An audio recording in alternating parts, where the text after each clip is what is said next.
Om Swastiastu. Perkenalkan, kami dari kelompok Octavianus dari peradaban Romawi kuno. Di sini kami akan mempresentasikan atau menjelaskan tentang sistem pemerintahan, kepercayaan, struktur sosial, perekonomian atau mata pencarian, perkembangan ilmu pengetahuan dan teknologi, dan pengaruh kebudayaan. Baik, di sini saya akan menjelaskan tentang pemimpin Kekaisaran Octavianus. Augustus Caesar dilahirkan pada 63 SM dengan nama Gaius Octavianus, tetapi lebih dikenal dengan nama Octavianus. Dia adalah cucu keponakan dari Julius Caesar yang diangkat menjadi anak didik untuk disiapkan terjun ke dunia politik Romawi. Sebelum Octavianus terjun ke dunia politik, para tokoh di Roma memandangnya sebelah mata karena hanya mengandalkan koneksi sebagai anak angkat Julius Caesar. Namun Octavianus memanfaatkan kelebihannya itu dengan meminta dukungan dari sejumlah kelompok militer yang dulu dipimpin Julius Caesar. Akan tetapi, mayoritas pasukan lebih memilih untuk mendukung Marcus Antonius yang merupakan salah satu tangan kanan Julius Caesar. Akhirnya pada 36 SM, Roma dibagi antara Marcus Antonius di wilayah timur dan Octavianus di wilayah barat. Kami memilih Octavianus adalah seorang administrator yang cakap dalam sistem keuangan Romawi dan sistem militer Romawi yang berubah menjadi kekuatan besar yang sangat berpengaruh.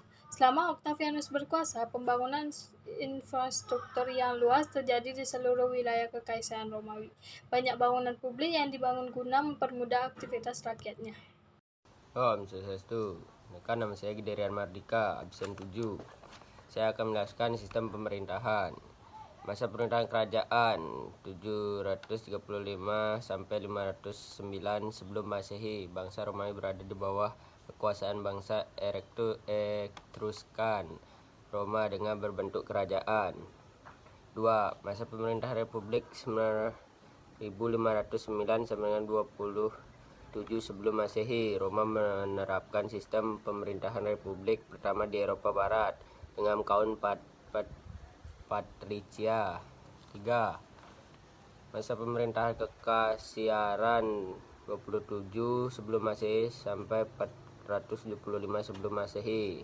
Pada tahun 27 sebelum Masehi, Octavianus memimpin sebagai tunggal Romawi dan merupakan awal lahir sistem pemerintahan kekaisaran di Roma.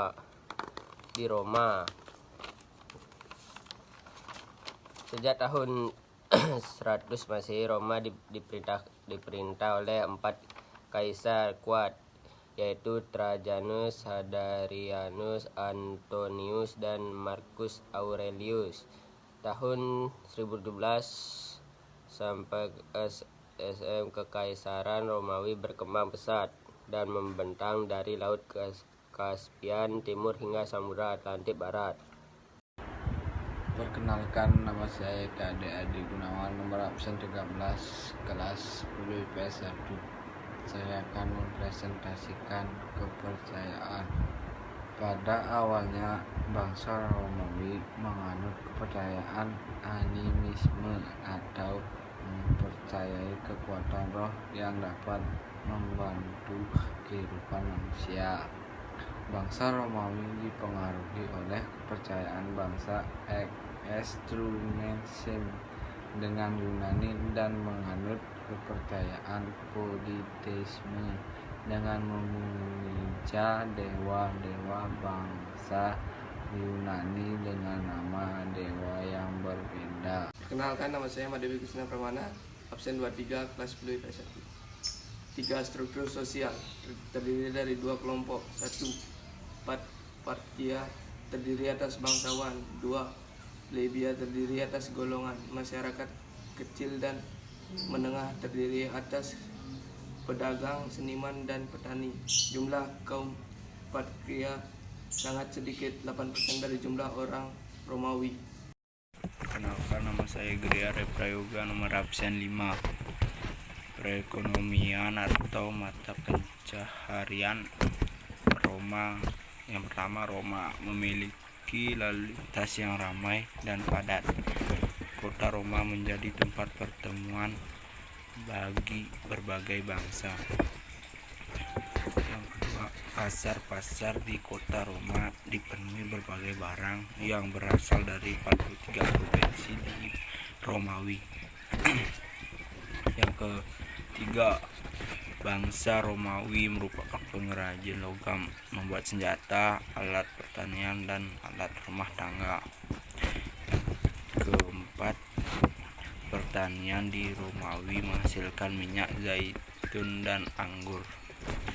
Yang kelima, bangsa Romawi juga mendatangkan kebutuhan makanan yaitu gandum dari Mesir. Sekian, terima kasih. Perkenalkan, nama saya Niputumi Budi Puspita, nomor absen 31. Di sini saya akan mempresentasikan tentang perkembangan ilmu pengetahuan dan teknologi. Teknologi Romawi adalah kumpulan teknik, keterampilan, metode, proses, dan praktik rekayasa yang digunakan dan dikembangkan oleh peradaban Romawi kuno.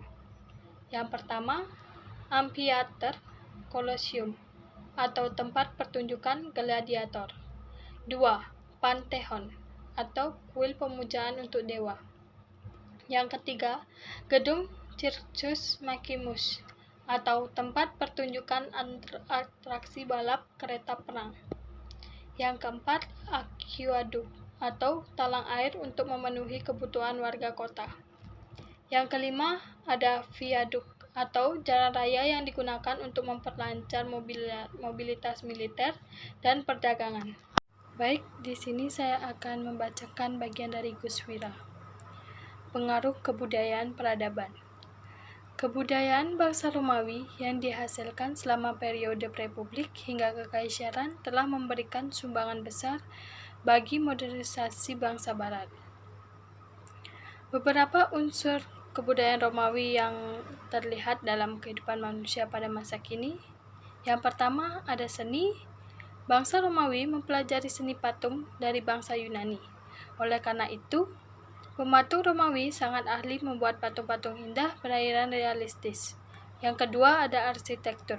Bentuk bangunan arsitektur Romawi sangat praktis dan tetap populer hingga saat ini.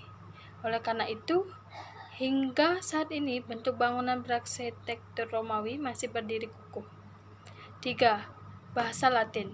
Yang digunakan bahasa Romawi mempengaruhi perkembangan bangsa modern di negara-negara Eropa. Yang keempat, ada sistem hukum. Pengaruh peradaban Romawi yang paling penting dan menyebar luas adalah sistem hukum. Beberapa prinsip penting hukum Romawi sebagai berikut. Yang A, semua orang memiliki hak atas perlakuan yang sama di bawah hukum. Yang B, seseorang tidak dianggap tidak bersalah sampai terbukti bersalah. Yang C, beban pembuktian dapat ditangguhkan oleh pendakwa, bukan terdakwa. Yang kelima, ada kalender. Pada tahun 45 sebelum Masehi, Julius Caesar menciptakan kalender yang disebut kalender Julian. Kalender ini membagi satu tahun menjadi 12 bulan dan 365 hari. Presentasi dari kami, bila ada salah kata kami mohon maaf, kami tutup dengan para Santi. Om Santi Santi Santi Om.